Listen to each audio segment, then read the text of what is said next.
Are any of your patients considering hip replacements? Want to give them an option that is less invasive, promises a quicker recovery, and has less long-term restrictions? Dr. Eric Thiel at the Bone and Joint Center has the answer.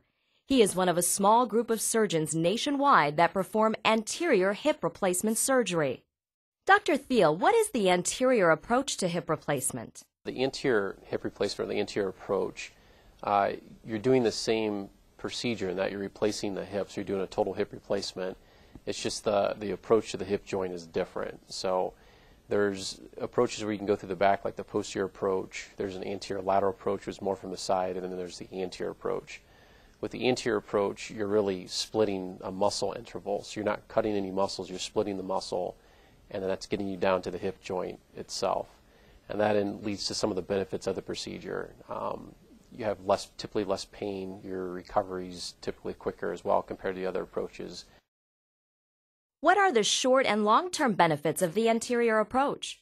There's kind of the acute and then, like you mentioned, the long-term benefits. So from an acute standpoint or a perioperative standpoint, you have the less pain, like we mentioned, typically a quicker recovery. So the long-term advantages of the approach are mainly the fact that you don't have to have any hip precautions following the procedure. So with the more traditional approaches, the posterior approach, for example, because you're cutting the muscle, you're cutting some of the more protective muscles of the hip, and in just the way that we kind of sit, or a lot of the activities that we do during the day, there's a lot of forces that go out through the back of the hip. So when you cut those muscles, then you sometimes compromise some of that soft tissue, which can potentially lead to a higher rate of dislocation. If you look at kind of the older literature, some of the dislocation rates with the traditional approaches can be as high as 5 or 8%. It's thought now that with some of the newer technology with those approaches that dislocation rate is a lot lower. It's still high, but still lower than what it was in the past. The advantage of the anterior approach is that because the dislocation rate is so low, because you're splitting the muscles and the surgery is done through the front of the hip, that you don't have to have the hip precautions following the surgery. And what I mean by hip precautions is that, again, with the traditional approaches, you have to restrict where you put your leg. So, for example, you can't really bend over at the waist. You have to watch if you cross your leg or rotate your leg in, which can make certain activities difficult if you're active, like to golf or do certain things like that. With the anterior approach, because you don't have those precautions, you can pretty much put your leg in whatever position you want. There's still a dislocation rate, but it's less than 1%. And so that's why we allow you to go ahead and do those activities without worrying about dislocation. When was this procedure first performed, and how popular is it today? And the anterior approach can be done on a standard operating table or special operating tables that make exposure of the hip easier. And the reason why the approach is really kind of caught on is because of the development of certain positioning or operating room tables that make the procedure easier to perform. It was first kind of popularized in Europe. It was first started back in 1947 by a physician, and then the technique has been refined. And then over the last decade, probably 10 to 15 years, because of the development of these newer tables, more surgeons are now able to do the procedure. Is there special equipment used for the anterior approach? It's a table where the patient is basically placed on their back. Their legs are then attached to these traction devices, so almost like a ski boot. Both feet go into ski boots. And then because of that, the operative leg can be positioned in such a way that it makes it easier to do the procedure.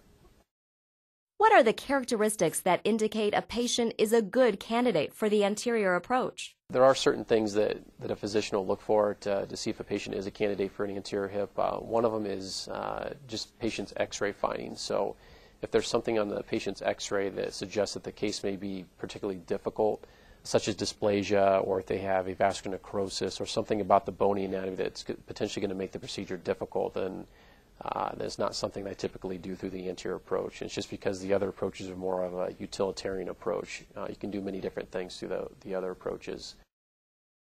Is there any difference in the recovery between the anterior approach and more traditional approaches?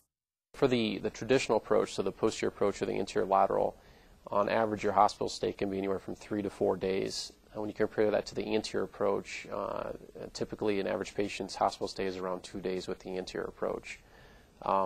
With regards to kind of assist devices such as cane or walker, if you look at the anterior approach, patients are typically on a walker or a cane by for the first 2 weeks. And after that first 2 weeks, the majority of patients are off all assist devices.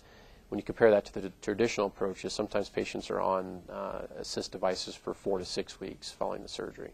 Because your recovery is quicker, on average, patients typically are able to go back to those activities quicker. For example, driving, especially if it's your right leg. Usually with the more traditional approaches, sometimes we keep people from driving upwards of 6 to 8 weeks. With this procedure, sometimes they can go back driving as quick as 4 weeks. Working too, now it depends on what type of work you do. If you're a laborer, sometimes it takes a little longer before you get back to that, but it's usually about 2 to 3 weeks quicker that a patient will get back to work with the anterior approach compared to the traditional approaches. Are there any disadvantages to the anterior approach? So when you're looking at comparing kind of the advantages or disadvantages of the anterior approach, the advantages again are that it's a muscle sparing. Typically your pain is less following the procedure compared to the traditional approaches. Your rehab is quicker, and again, probably one of the main benefits is that you don't have to have the hip precautions following the surgery.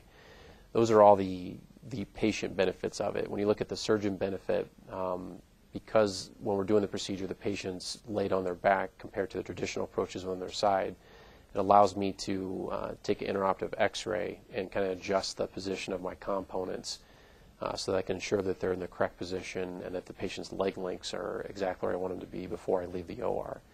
And there are some negatives to the surgery, and probably one of the bigger ones is that there is a higher amount of blood loss following the procedure. There are certain things that we do during the surgery to try to mitigate the blood loss. But overall, when you look at kind of the advantages versus the disadvantages, I feel the pros definitely well outweigh the cons of the procedure.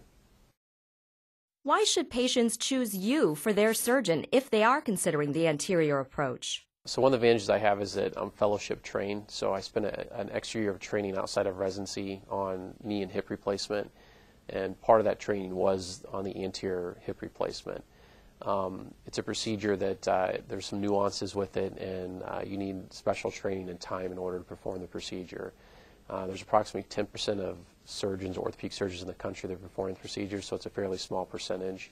And in the area, I know there are some other physicians within Wisconsin who perform it, but locally I'm one of the few who performs the procedure.